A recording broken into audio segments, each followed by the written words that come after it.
Hey everyone, I'm Claire Hancock with Immersion Travel Magazine, and today is the fourth and final day of the Sustainable Travel Summit. Today is all about authenticity, making sure that what you're experiencing is true to life. And one of the best ways to connect to a culture is through food. So we're going to try dishes from around the world, we're going to learn how to stay healthy while finding amazing food in every destination. Experts today include Canada UNDP, League of Kitchens, Go Eat Give, and many, many more. Our final event today is a keynote from Kelly Louise at Travel Plus Social Good, and she's going to talk about the future of travel. You can take part in every conversation in the chat window, or you can tweet at us at hashtag ITMSummit17. Visitors today will get the ebook Flavors of Life by Jessica Lepowski. Visit our website for a free download. Our sponsor today is Authentic Food Quest, a website and series of guidebooks that will show you how to have the most authentic culinary experience no matter where you are. But before we dig in, I'd like to talk to you about our Kickstarter. Immersion Travel Magazine wants to be everything that your travel magazine should be, but we can't do that without member support. So please go to our Kickstarter, sign up for a membership today, and thank you for your support. Let's eat! Up next, we're going to learn about a completely new kind of cookbook. Adaptive Farms and Resilient Tables is a new cookbook that celebrates culture and sheds light on adaptive farming techniques. Jennifer Baumwoll, one of the creators of this new Canada UNDP cookbook, talks about rural communities and how tourism affects even the most remote of regions. This book celebrates cultures in Cabo Verde, Cambodia, Haiti, Mali, Niger, and Sudan, and highlights special recipes that can be made in every kitchen. Jennifer Baumwoll is the project coordinator for the Canada UNDP Climate Change Adaptation Facility. This project promotes cooperation and shares experiences between 6 developing countries, all engaged in activities to address climate change impacts. Jennifer has been working with the United Nations Development Program since 2008 in the area of climate change adaptation. Her work has focused on helping developing countries address the changing climate conditions, from drought and floods to changing rainfall patterns and sea level rise. With a passion for exploring and discovering different cultures, she has extensive experience traveling, working, and living abroad.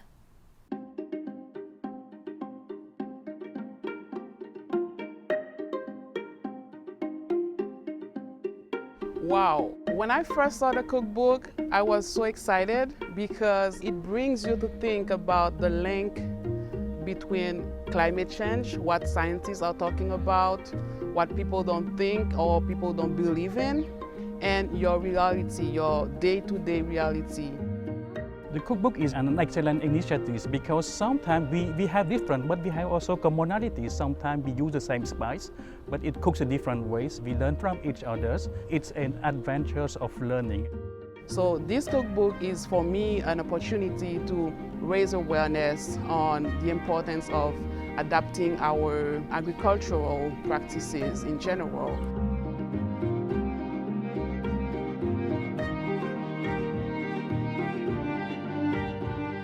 Organize people who share the same vision, who share the same understanding and try together as a collectivities to face a climate change.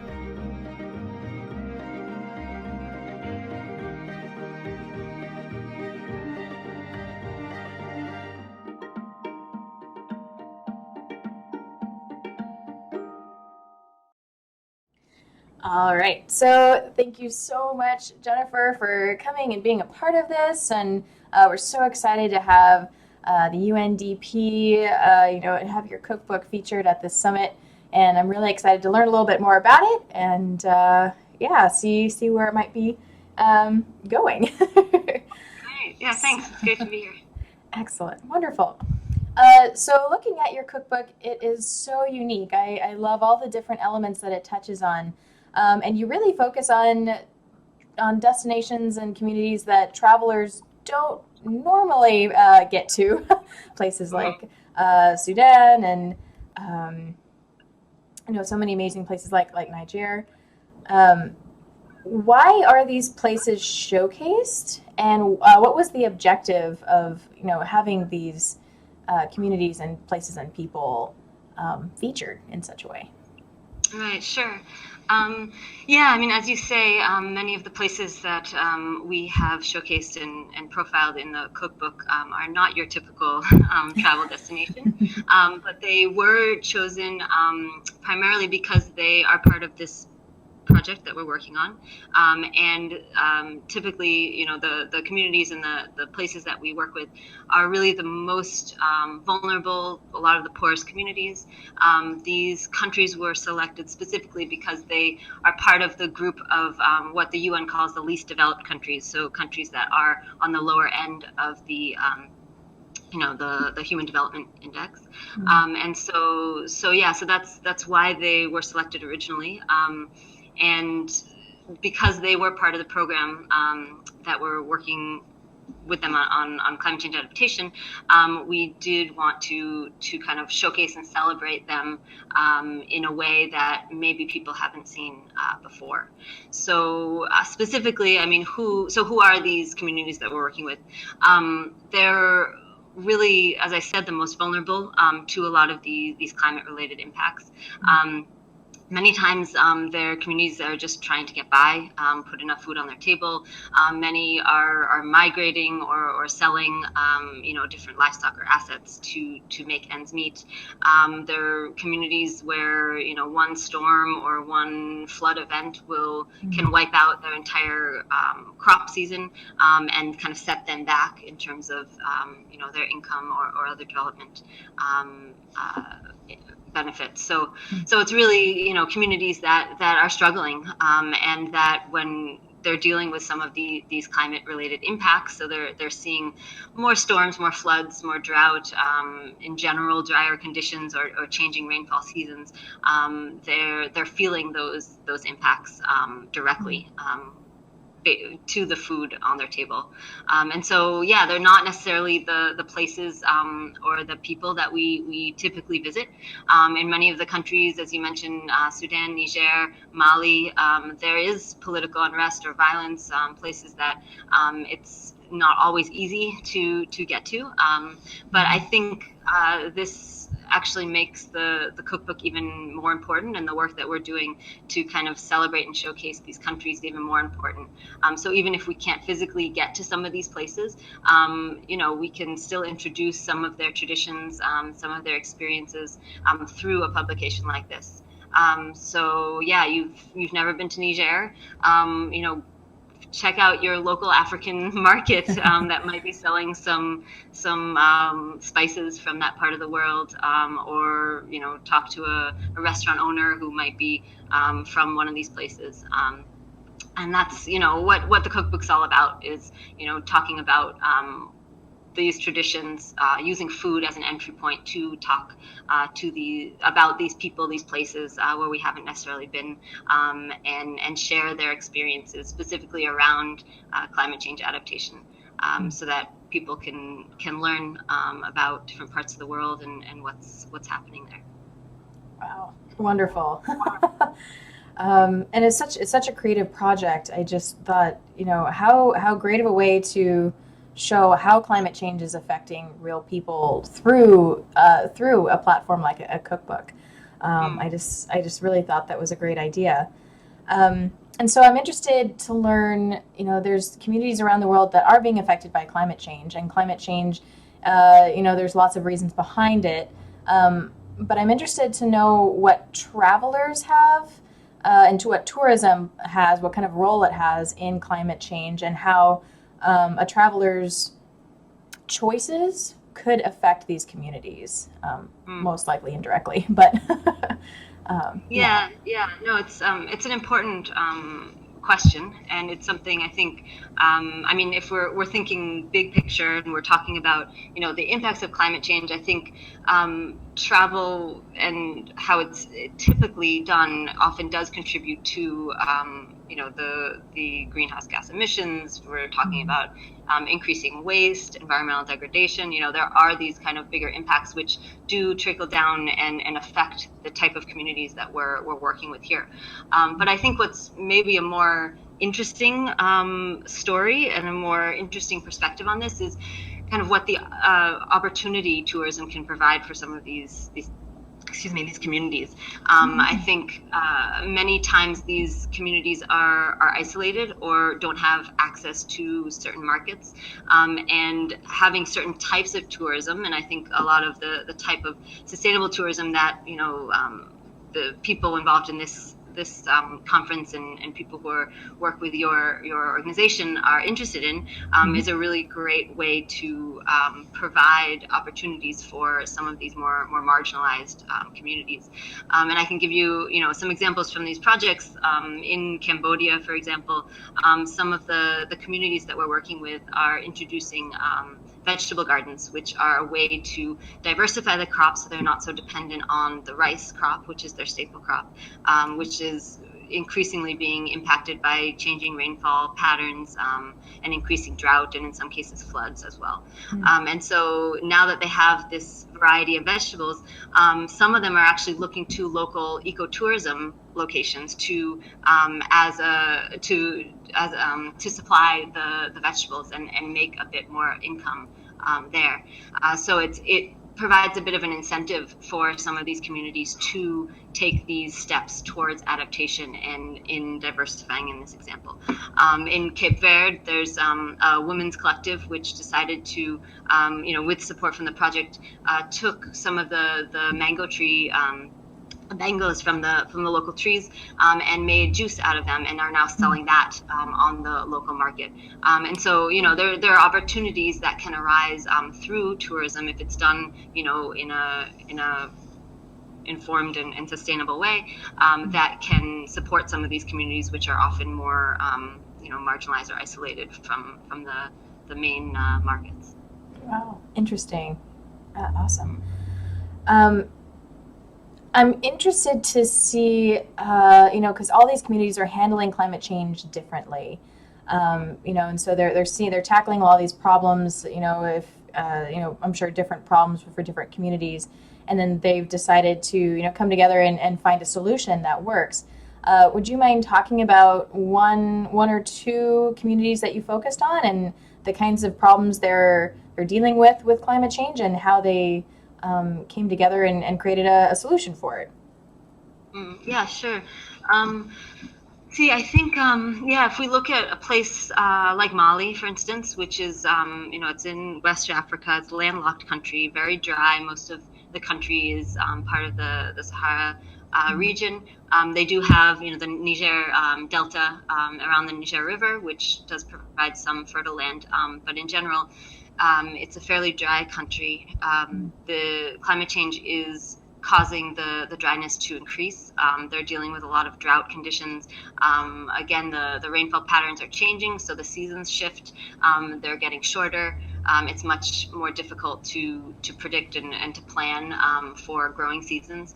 80% of the population is in the agriculture sector, and most of that is from smallholder farmers. So we're talking about households or groups of households who are dependent on these agricultural inputs or production for their income.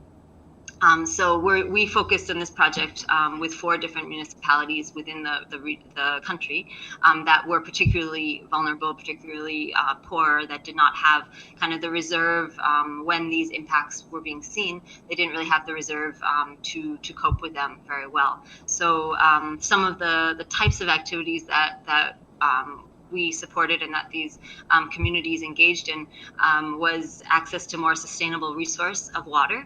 So that means not just going in and digging a well or putting in a pump, which was part of it, but also introducing different types of water management practices. So understanding how to better conserve water or different ways of irrigating crops that would use less water or use water more efficiently, introducing different types of crops. So crops that were more adaptive to drought conditions had a shorter season, so that some of these these agricultural seasons you could have more than one crop within one of the agricultural seasons. We worked a lot with women, particularly, who are seen particularly as vulnerable to climate change, these type of impacts, but are also very knowledgeable around natural resource management in their area, and they're aware of the needs of the household, since their responsibilities are often focused on water and getting water and producing and consuming food. So working with them to, as I mentioned, similar to Cambodia, to introducing vegetable gardens to diversify their crop, giving them some kind of ownership over some land to be able to produce crops that could be sold on the market and add to the income, and also promoting gardening and vegetable production in the dry season, so not being so dependent on one season for the staple crop to generate the main income, but really diversifying. And so that was often done through collectives of women farmers, which are often established, within these areas, and are a good way of working to introduce a lot of these practices, and working within those groups. In all of our work, the ideas and the design of the different types of interventions do come from these communities and the local governments that are working with them. So a lot of these are very specific to the context of that area, and the specific needs of the communities. Often there's groups that are involved in the decision making throughout the process as well. So as things change or needs change, that's adjusted as well. So that's one example from one of the countries, and there's much more information in the cookbook about this. But these communities are seeing these type of impacts when we're talking about in this case a lot of drought and shifting rainfall seasons, and they're introducing some really amazing practices that are helping them be a bit more resilient and deal with these changes a bit easier. Nice, that's exciting, and needed, very much needed. Absolutely. So I'm interested. Like you mentioned before, these places are not, really high traffic places for tourists or travelers. But what are some steps that travelers can take to travel in a more climate conscious way, so that whatever they are doing during their travels, it is positively affecting these communities now? And we touched on it a little bit earlier, but I'm interested to hear more thoughts on that. There's obviously, as I mentioned before, a big picture. There are ways to kind of reduce our footprint, so to speak. But I think in this context, when we're talking about the adaptation angle, I really think just being better informed travelers is really important. Being conscious about where we're going and the challenges or the needs of the people that we're interacting with, doing the research ahead of time and understanding kind of their specific context. Once, in country, or once we're interacting with the different places and the people where we are, really tapping into some of the locally organized options. A lot of community-based organizations are doing really amazing things around ecotourism, which I'm sure this conference is highlighting several of them.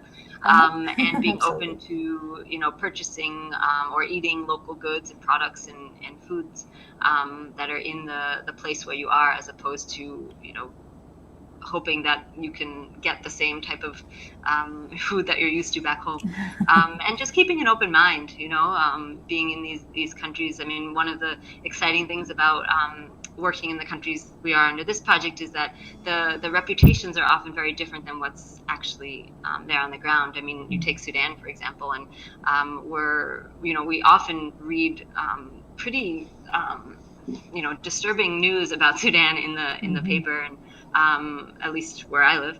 And Yes. I think getting to know the country in a different way, and being open to that, is really important. And you find just an amazing, place, amazing people, amazing food, amazing experiences. That's really great. So yeah, and I mean, food is always a really great place to start in terms of the conversation, and that's actually where this whole idea of the cookbook came from. I mean, traveling to some of these communities where we're working, trying to figure out what what has been the impact when it comes to climate change, and how is this project really affecting you in your life? It's a difficult question to answer, and it's not always. It didn't always lead to very interesting discussion. But then you start talking about food. What did you cook last night, or what were you cooking a year ago, and how has that changed? What are the ingredients? Where are you getting them? What type of cooking utensils or cooking methods are you using? That's when people get kind of excited and start talking, and you can learn a lot about people, about a place, and about kind of the society just by entering the conversation through food. So that's what we've attempted to do here with the cookbook, and I think it's a nice approach and a nice model maybe for travelers elsewhere as well. Excellent. I'd like to backtrack a little bit. You mentioned, in the initial planning stages, before you travel, is doing your research and making sure that you collect as much information as possible, and that you are advised of, cultural, etiquette, and, the current happenings in the destination that you're traveling to. Do you have resources that you like to use to find out these facts and to learn about communities before you travel? Yeah, it's a good question. I mean, working for an organization like UNDP, we're fortunate in that we have offices in all of these countries. We have, I think it's over 170 offices around the world, and most of those offices are staffed with local staff. So I have the advantage that before I enter a country, I have this relationship and interaction with my colleagues who are from that country, and I try to glean as much information from them as I can ahead of time, and then actually when in country as well, just asking a lot of questions and observing a lot, and trying to figure out the broader context. So in that sense, it might be a bit different than some other travelers, but I do think there are a lot of resources out there that do provide the type of information, whether it's more kind of formal review from different government websites, or research that way, or just from other blogs and people who have done similar types of travel. I think there's a lot of opportunity there's so much information out there now. There's a lot of opportunity to kind of do a bit more digging before you step foot in a new place.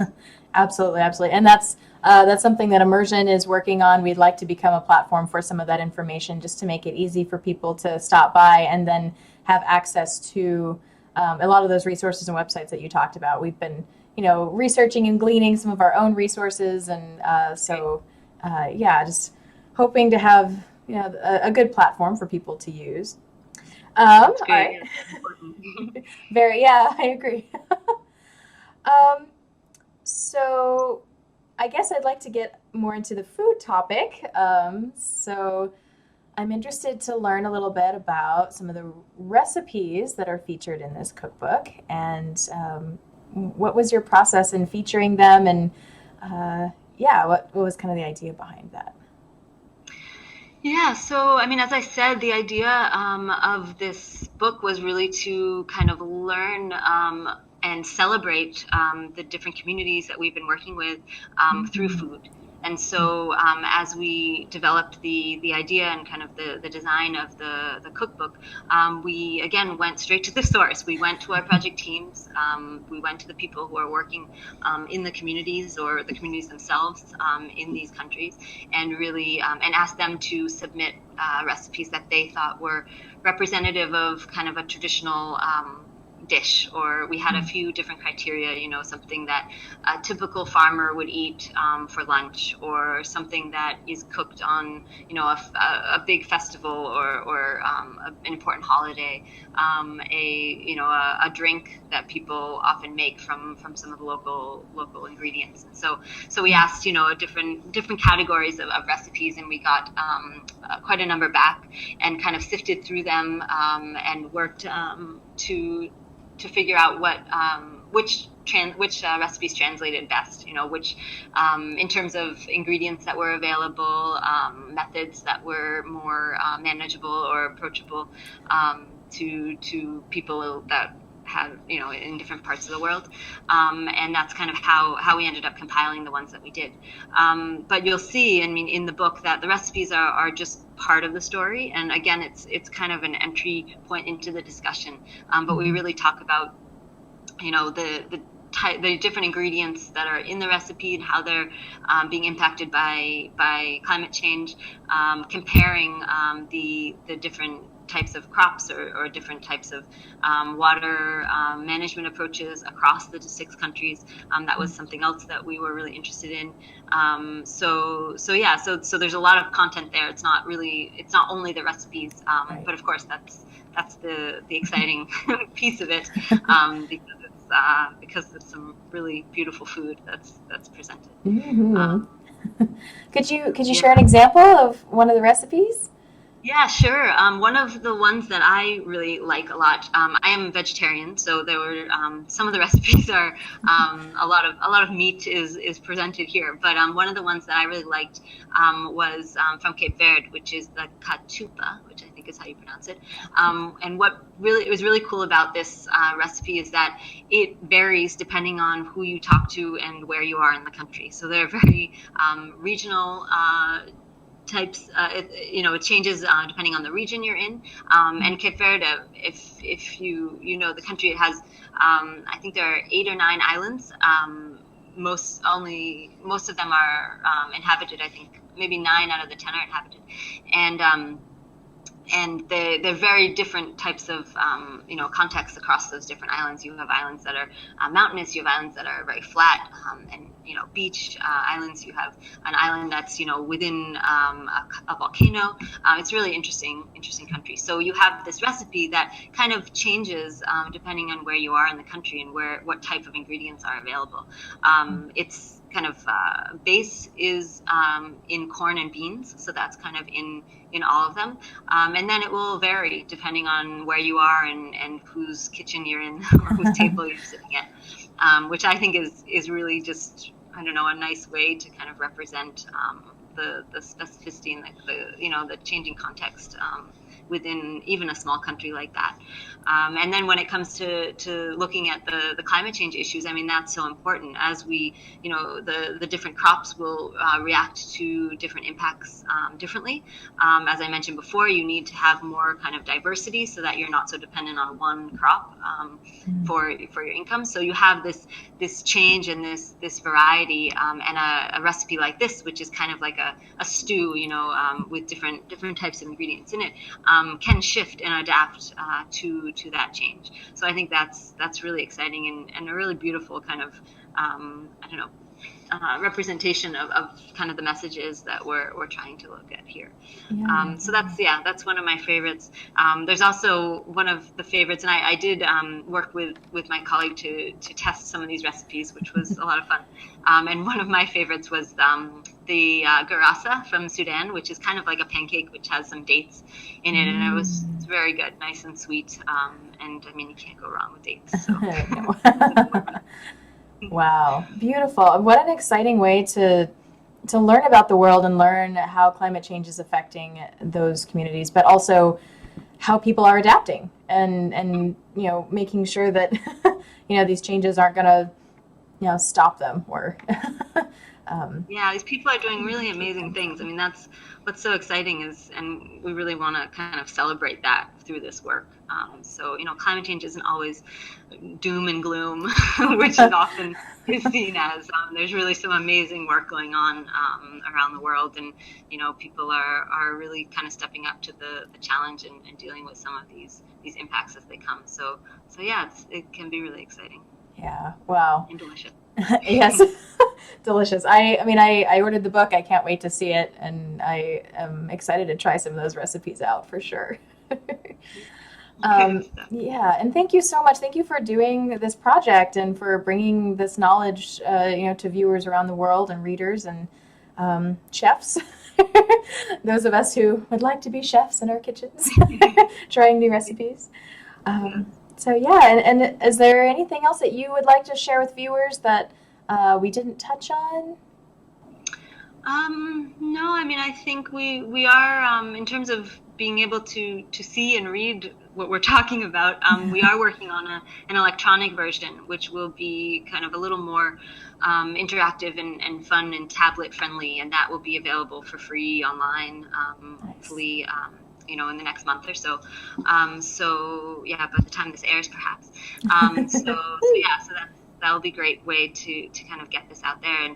And yeah, I think again, it's really about these different countries and really getting a different view on what we typically hear and read about some of these places, and even some of the poorest and most vulnerable places. I mean, they have something to share with us, and a lot that we can learn from them in terms of adaptation, and of course in terms of delicious food. So I hope that's of interest to the viewers, and yeah, Absolutely. I appreciate you having us and being able to share our work. So thanks. Thank you. Thank you very much.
Hey everyone, I'm Claire Hancock with Immersion Travel Magazine, and today is the fourth and final day of the Sustainable Travel Summit. Today is all about authenticity, making sure that what you're experiencing is true to life. And one of the best ways to connect to a culture is through food. So we're going to try dishes from around the world. We're going to learn how to stay healthy while finding amazing food in every destination. Experts today include Canada UNDP, League of Kitchens, Go Eat Give, and many, many more. Our final event today is a keynote from Kelly Louise at Travel Plus Social Good, and she's going to talk about the future of travel. You can take part in every conversation in the chat window, or you can tweet at us at #ITMSummit17. Visitors today will get the ebook Flavors of Life by Jessica Lepowski. Visit our website for a free download. Our sponsor today is Authentic Food Quest, a website and series of guidebooks that will show you how to have the most authentic culinary experience no matter where you are. But before we dig in, I'd like to talk to you about our Kickstarter. Immersion Travel Magazine wants to be everything that your travel magazine should be, but we can't do that without member support. So please go to our Kickstarter, sign up for a membership today, and thank you for your support. Let's eat! This session is all about going on culinary adventures at home. Sometimes a big international trip isn't in the cards for an immediate vacation, but we can still take our taste buds around the world with companies like League of Kitchens, where cooking instructors from across the globe share their recipes and cooking techniques with visitors at home. Sonia Karas, the League of Kitchens program manager, explains more. Welcome, Sonia. I am so excited to have you here from League of Kitchens, and I'm just all kinds of stoked to hear about some of the experiences that you offer and to learn a little bit more about authentic travel, especially when you have these experiences in your own backyard. You don't have to travel very far to have a wonderful taste of another destination. Well, thank you for having us. We're really excited. Excellent, excellent. So talking about League of Kitchens, there's culinary experiences everywhere now. Cooking classes and food tours are so so popular right now. And I'm wondering what sets League of Kitchens apart from the typical food tour or cooking class or other culinary experiences. Yeah. So I think to start off, to kind of give people a sense of what our classes look like, they all happen in somebody's home, which I think is a very unique feature. There is the opportunity not just to be in their kitchen and taste their food, but also see the context of how that food is prepared and eaten. So, for example, our Argentinian instructor has this incredible collection of Argentinian artwork, and she's passionate about Argentinian music. And so the second you walk into her home, it feels like you've been transported someplace else. And I think that those types of details are things that are difficult to translate when you take the food out of that context and bring it into a commercial kitchen space.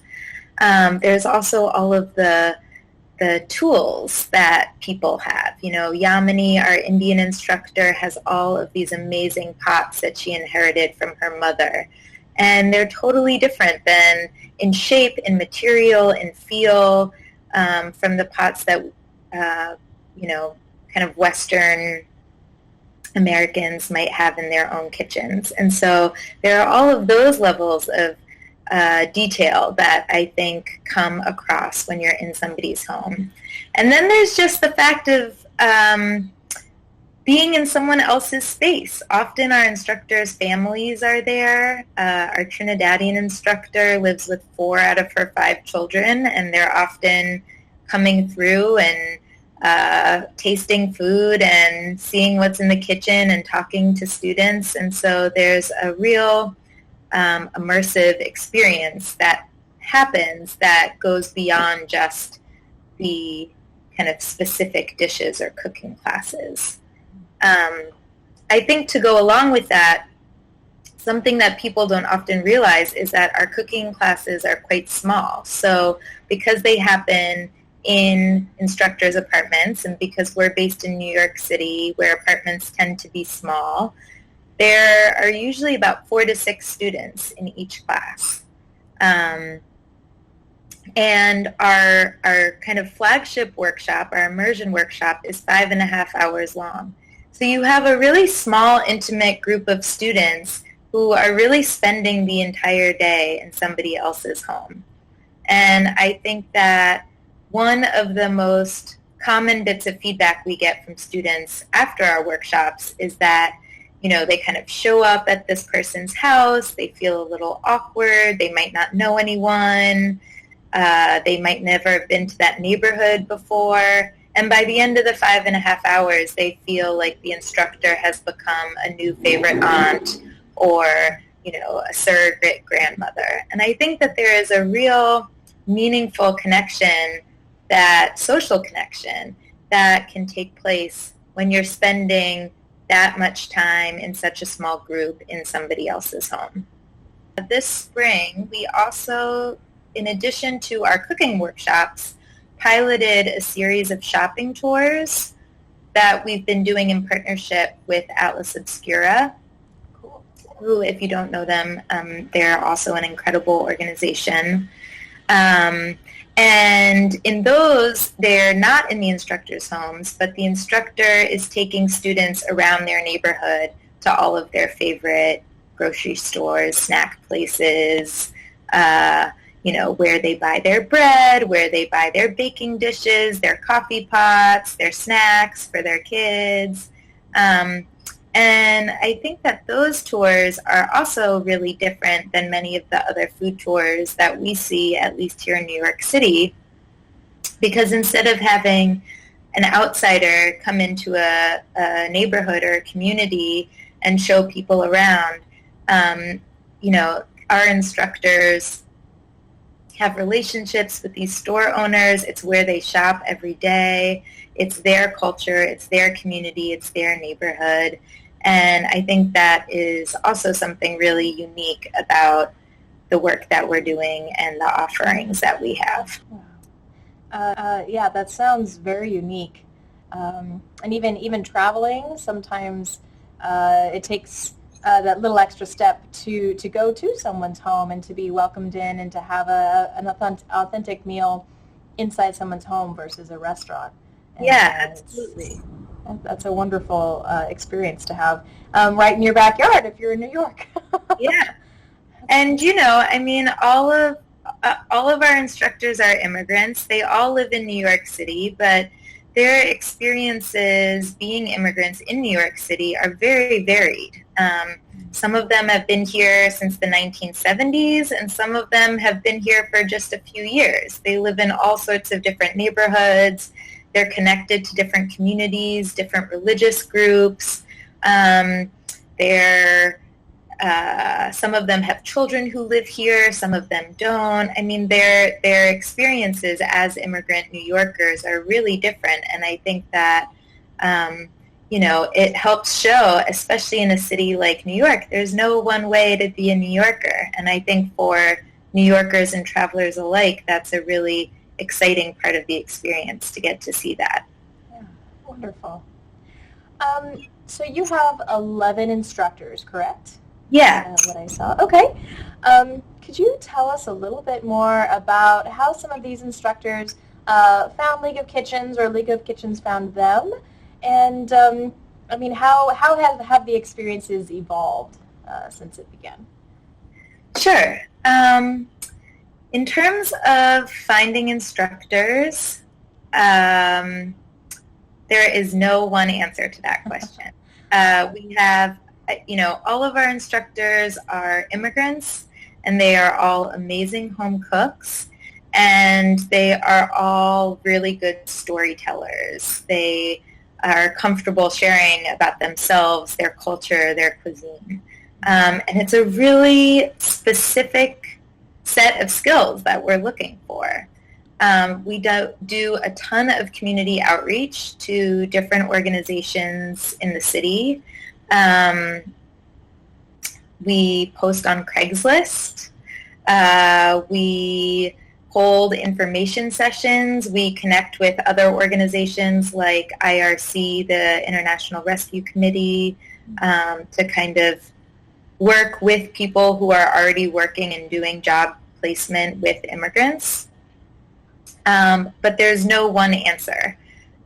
So, for example, our Uzbek instructor found out about us because one of her friends is a food writer in Uzbekistan and read an article about us and reached out and said, you should do this. You're in New York. Our Argentinian instructor, her daughter was looking on Craigslist and saw the post and said, Mom, you would be great for this. Our Greek instructor has a daughter who runs a Greek food stall in Essex Street Market, which is an amazing food market here in the Lower East Side of Manhattan, and is a friend of the founder. So, there's really, I wish for my job, which includes recruiting and hiring new instructors, that there was one easy way to answer that question, but there really isn't. Everyone kind of finds us through a different route. But it is, like I said, a very specific set of skills. And because we don't have a staff person at each workshop, we are really dependent on finding exceptional cooks, hosts, teachers, experts, cultural ambassadors to be our instructors. And so it's a lot of work. To hire our first 6 instructors, we did auditions with over 150 people. Oh, wait, hold on. Can I take that back? Yeah. Sorry. So to find our first 6 instructors, we interviewed over 150 people.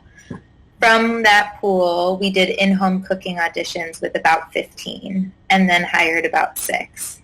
And so we are really out there talking to and meeting with large numbers of people in the city to try to find those shining stars, because they really are at the heart of what we do, and the success of our classes is so dependent on their skills, their personality, their expertise, their generosity and warmth.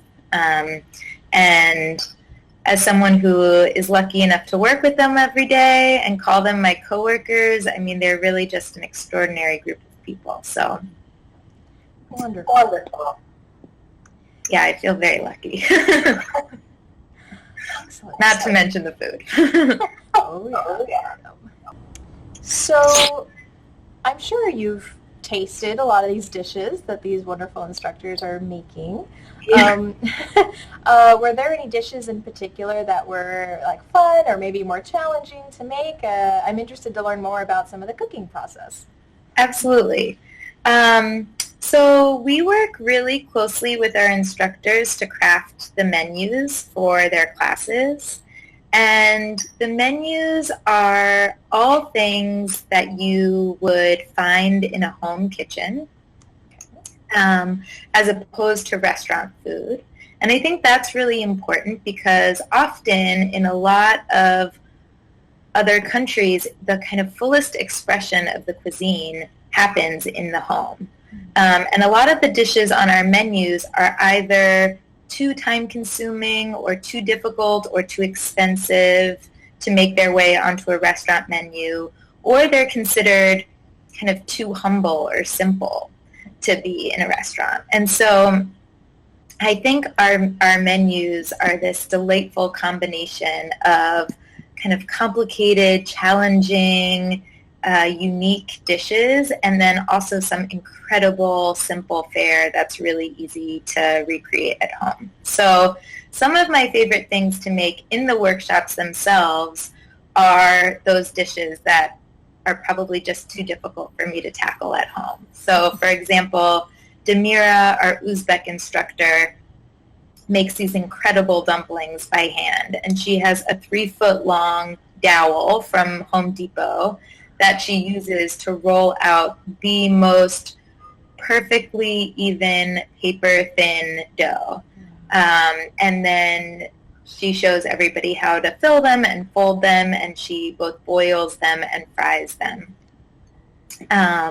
And they're like these, just the most delicious things I've ever eaten. But probably, I don't know if I should admit that I wouldn't tackle it on my own, but definitely some of these dishes are things that people traditionally made in groups. When Demira talks about cooking some of these dishes, she talks about all the people coming together for a party or a wedding and sitting around and making dumplings together. It's not something that someone would do alone in their kitchen for 4 hours, because it is really time consuming. So there are dishes like that I just love getting to experience in the context of another class and with other participants in the class, because it really forms this collective process. And then there are other dishes, like Demira does this really simple, delicious potato salad that's cooked potatoes and cold cucumber and dill. And it's so unusual and like such an interesting combination that I had never had, but it's become my kind of go-to summer potato salad to make. And so there are also these dishes that have become real staples of my own cooking. That's wonderful. And when you were talking about Demira, I was remembering back one of the videos that you shared and that we have been sharing on our social media. I think Demira's husband at one point made a dumpling that was like super spicy, or like had some extra spice in there, and if you get that one, then you're lucky, right? Absolutely. Yeah. In all of our instructors, there are these little, often really playful, cultural, like bits of wisdom that get mixed into the cooking experience. And I think that's such a great example of something that you would never experience in a restaurant, but that kind of makes all of this feel so much more personal and so much more real, that, this isn't food without people behind it who are having fun in the kitchen together, who are playing jokes on each other, who are kind of literally cooking certain traditions and cultural stories and expressions into the food that they eat on a daily basis. So I think that's a great example. Another one that I shared with someone recently is that our Indian instructor has a menu that is all foods that are healing, kind of according to Ayurvedic tradition, which is something that she's really interested in. And there's like a kid's nursery rhyme that's basically like khichdi, which is the main dish in the menu. Khichdi has 4 friends, ghee, pickle, papad, and chas. And it, in Hindi it rhymes, and it's this cute little song that Yamini sings in her kitchen when she's remembering kind of which foods go with which other foods. And so I think that there are all these like little moments like that happen in the workshops that are so special, that really situate the food in this larger cultural context. Absolutely wonderful. That's so special. Yeah. And it really makes me think, today we've been talking about how food is really a universal language in itself. It's a way to connect with people that you really can't connect in any other way or any other platform. And food really does bring people together. And so many times, around the dinner table, the family comes together, and it's really the only time they have to be together. And I know in America, that might be different in each household, but food still really is held to a high level of importance. Yeah, I think that one of the things that we feel is over the course of the workshop, there's real relationships being built, both between the instructor and the students and between the students among themselves. And I don't think it's coincidence that that kind of relationship building happens in the kitchen and around the table when you're eating food. There really is something so universal about the experience and so enjoyable about the experience that people kind of let their guards down, they feel comfortable with one another, they can talk about what things taste like or remind them of. I mean, there's so many personal stories that emerge for people when they're talking and thinking about food and tasting food and smelling food and being around it. So I absolutely agree with you that this is kind of a universal experience that helps us to bridge what might otherwise be seen as cultural differences to have meaningful social interaction and build real relationships with one another. Excellent. Yeah, so, I mean, such a wonderful way of connecting. So League of Kitchens has been featured, I was looking at your press page, you've been featured by dozens of wonderful publications and platforms and podcasts, TV shows. Yeah. That's so wonderful. I'm wondering, with all this publicity, how busy are you guys? I mean, how many cooking classes have you booked recently? Yeah. I mean, we're really lucky to have gotten a lot of great press and a lot of different kinds of coverage. And I think one of the exciting outcomes of that is that a lot of different people now know about our workshops. And so we host workshops every weekend during the year, except in July and August, which we take off from public workshops in part because a lot of our instructors are traveling back to their home countries, and because people in New York are traveling, and because it's hot, and a lot of our instructors don't have air conditioning. Oh. But other than that, we're doing workshops consistently throughout the year. And it's a really interesting mix of people who are coming. We get some very experienced cooks and professional chefs, and we get some people who have never picked up a knife before. We get men and women. We get some kids as young as 13, and people well into their 70s. And we get people who live in New York and are native New Yorkers or transplants to the city. And more we get travelers, which has been a really interesting piece of the work for us, to think that we are kind of somehow shaping tourists' experiences of New York City is really exciting. And so I think right now maybe about a fourth to a third of our students don't live in New York City and are visiting from other parts of the country or from other countries globally. Wow, that's exciting. Is there like a certain amount of time that you should book ahead of time? I'm sure the instructors need to know how many people are coming and get the right amount of ingredients. But let's say if a traveler is in New York right now and is like, wow, I really want to do this, how much time in advance do you need to book? Yeah, it's a funny question. There's no rhyme or reason to how that all happens. For example, we're at Tuesday, and we have, I think, 5 or 6 workshops this coming weekend. 4 of them are totally booked, and 2 of them still have spaces in them. So, sometimes just the week before there are still spaces, and sometimes our classes book up months in advance. So it's really, I wish from the administrative end that there was a kind of clearer rule about how that happened. But,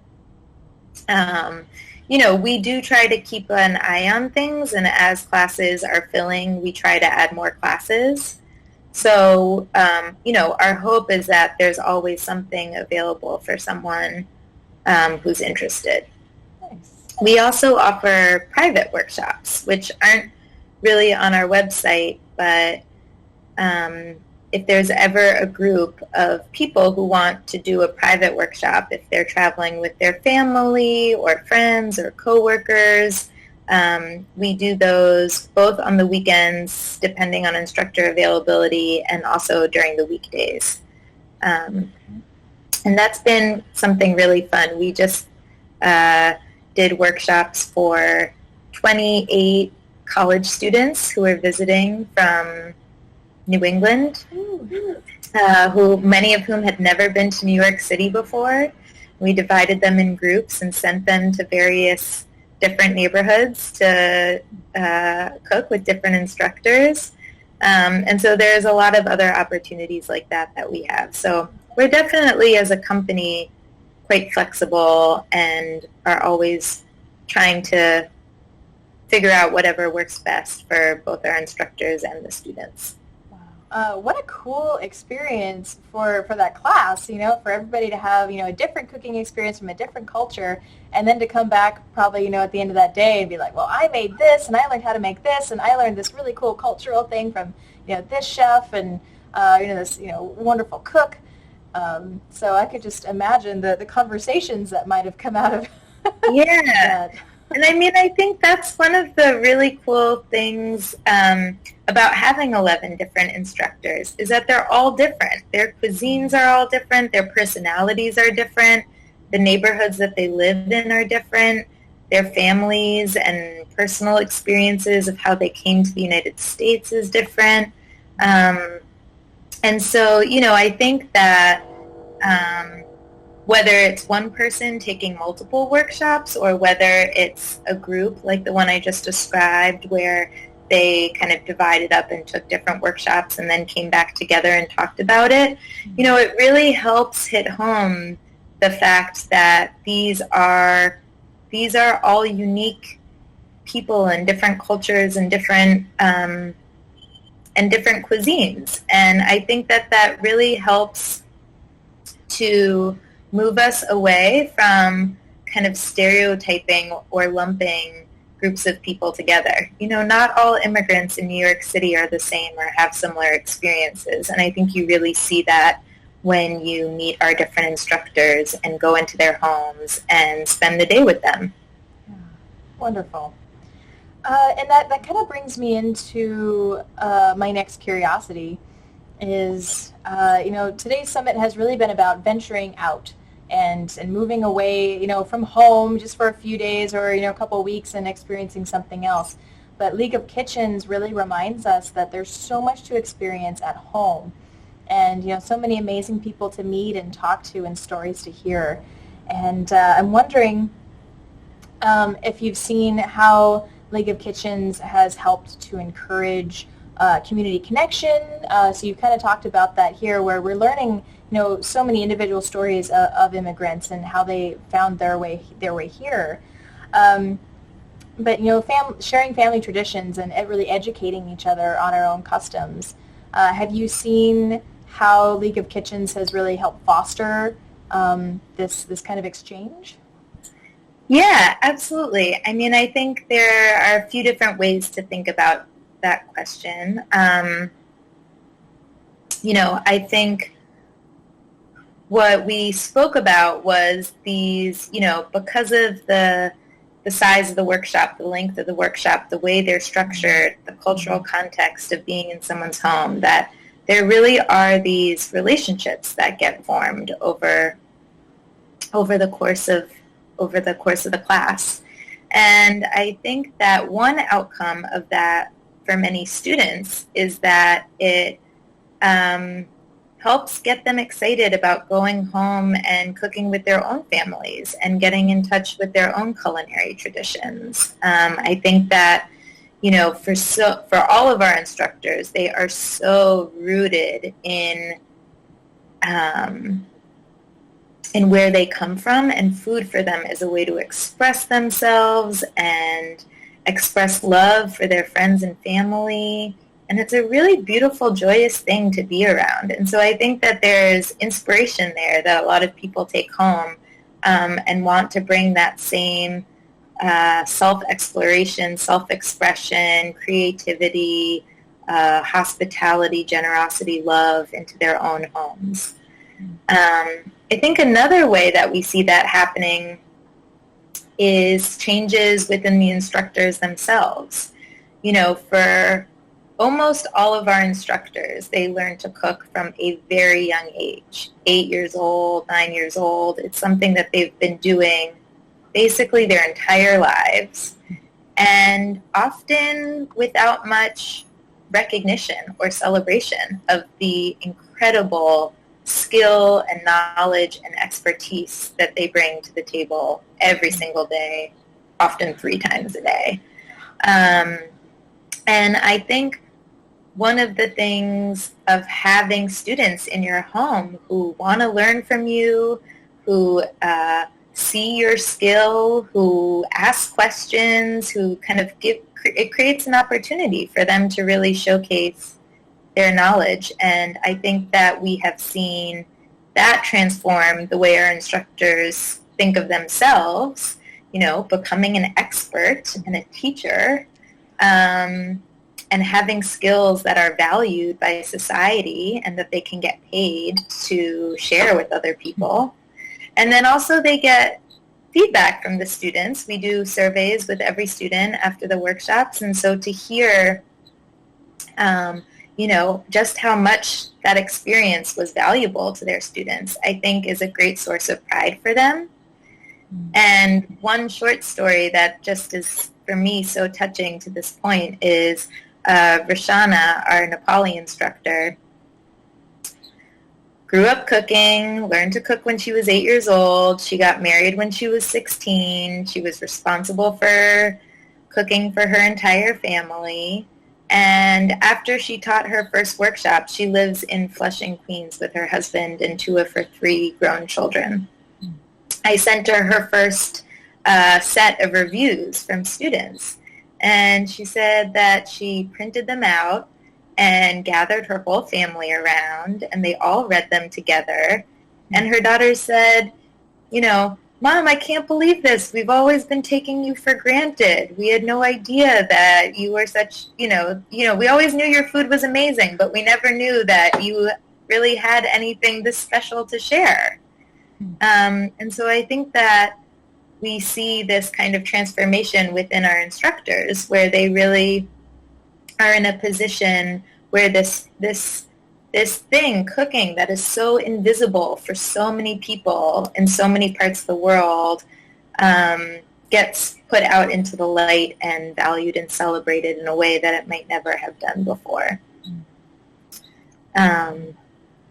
And I also will say that a lot of the relationships, this is kind of outside of what we're doing. We have no control over it. But a lot of the relationships that are formed during our workshops extend well past the kind of official time of the class. So, for example, Mirta, our Argentinian instructor, recently had a student who worked at the Natural History Museum in Manhattan and found out that Mirta had never been and organized a private after-hours tour for her. And, 2 weeks later, her and her daughter went to the museum and got this private tour with one of her students. Cool. Or Demira, our Uzbek instructor, had a student who a few months later went to Samarkand, which is where Demira is from, while Demira and her husband happened to be there. And they met up, and Demira took her around her hometown. And so, a lot of our students and instructors stay in touch, and kind of that relationship that gets formed,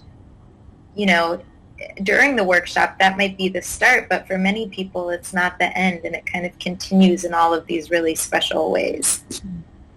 Wow, it's just amazing, and it's amazing to think how powerful food really is.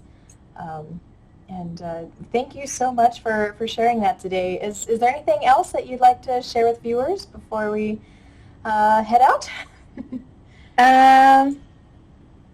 If you're in New York City, come join us. It's a really, we have this amazing group of women who are just such incredible home cooks, but incredible storytellers, and really are eager to host people and share their experiences and their lives with you. So we hope we'll see you when you're in New York. Excellent, excellent. I know you'll see me next time I'm out there. I'm getting myself a cooking workshop. There you go. Excellent. Well, thank you so much, Sonia. It was such a pleasure to have you here today, and I'm looking forward to seeing how League of Kitchens expands and becomes even more a part of the community. Thanks.